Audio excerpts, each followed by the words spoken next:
Meus queridos irmãos, são 18 horas, mais um horário de prece em nosso lar Fabiano de Cristo.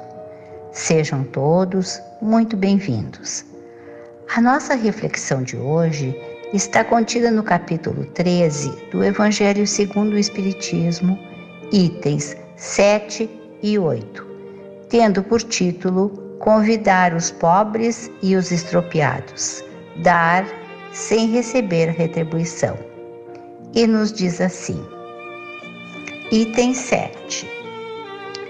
Disse também aquele que o convidara: quando derdes um jantar ou uma ceia, não convideis nem os vossos amigos, nem os vossos irmãos, nem os vossos parentes, nem os vossos vizinhos, que forem ricos, para que em seguida não vos convidem a seu turno e assim retribuam o que de vós receberam.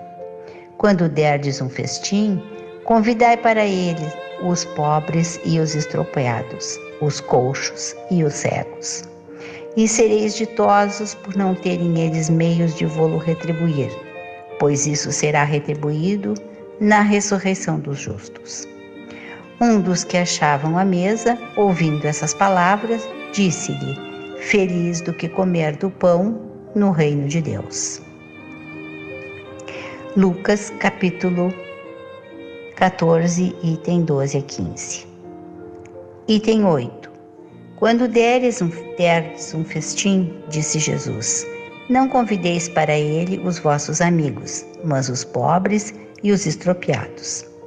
Estas palavras absurdas, se tomadas ao pé da letra, são sublimes, se lhe buscarmos o espírito. Não é possível que Jesus haja pretendido que, em vez de seus amigos, alguém reúna à sua mesa os mendigos da rua. Sua linguagem era quase sempre figurada, e para os homens incapazes de apanhar os delicados matizes do pensamento, precisava servir-se de imagens fortes que produzissem o efeito de um colorido vivo. O âmago de seu pensamento se revela nesta proposição: e sereis ditosos por não terem eles meio de vô-lo retribuir.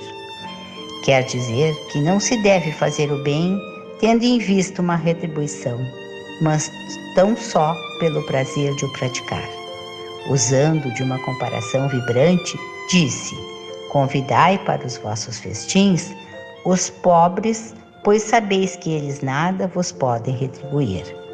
Por festins, deveis entender não os repastos propriamente ditos, mas a participação na abundância de que desfrutais.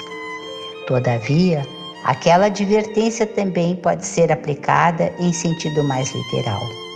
Quantos não convidam para suas mesas apenas os que podem, como eles dizem fazer-lhes honra, ou a seu turno convidá-los?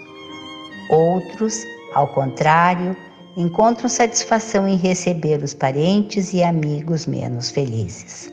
Ora, quem não os conta entre os seus? Dessa forma, grande serviço às vezes se lhe presta, sem que o pareça. Aqueles, sem irem recrutar os cegos e os estropiados, praticam a máxima de Jesus, se o fazem por benevolência, sem ostentação, e sabem dissimular o benefício por meio de uma sincera cordialidade. Meus irmãos, ao nos depararmos com o título desta reflexão, ficamos um tanto perplexos. Como nos recomendaria Jesus que não convidássemos nossos parentes e amigos à nossa casa, e sim os pobres e estropiados? Na continuação da leitura do texto, passamos a entender o porquê desta recomendação do Mestre. Queria ele que assim procedêssemos, de maneira que não tivéssemos retribuição pelo convite feito, para que aprendêssemos que devemos dar sem esperar retribuição. Não queria ele que deixássemos de lado, que abandonássemos as nossas afinidades do coração.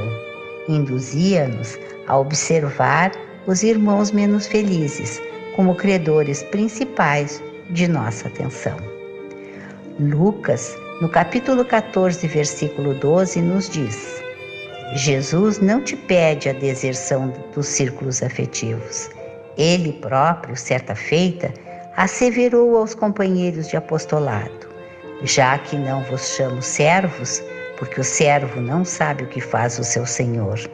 Chamo-vos amigos, porque vos revelei tudo quanto ouvi de meu Pai. Com os amigos, entretanto, consagrou-se primeiramente a aliviar a carga de todos os sofredores, como a dizer-nos que todos podemos cultivar as afeições preciosas que nos alentam as energias, mas à frente dos que choram nos transes dolorosos das necessidades é preciso adotar a legenda: eles antes. Então, meus irmãos, não esqueçamos nunca de auxiliar a quem necessita, amparando os que padecem aflições e injustiça. O Mestre nos diz: eles antes, querendo nos ensinar o quanto é importante o cuidado com nosso irmão em aflição. Lembremos sempre dos pobres e estropiados que cruzam em nossas vidas, porque também nós podemos necessitar de sermos lembrados e auxiliados. Levem com vocês as bênçãos de Deus, nosso Pai, de Jesus, nosso Mestre, e de Fabiano de Cristo, nosso querido mentor. Que assim seja.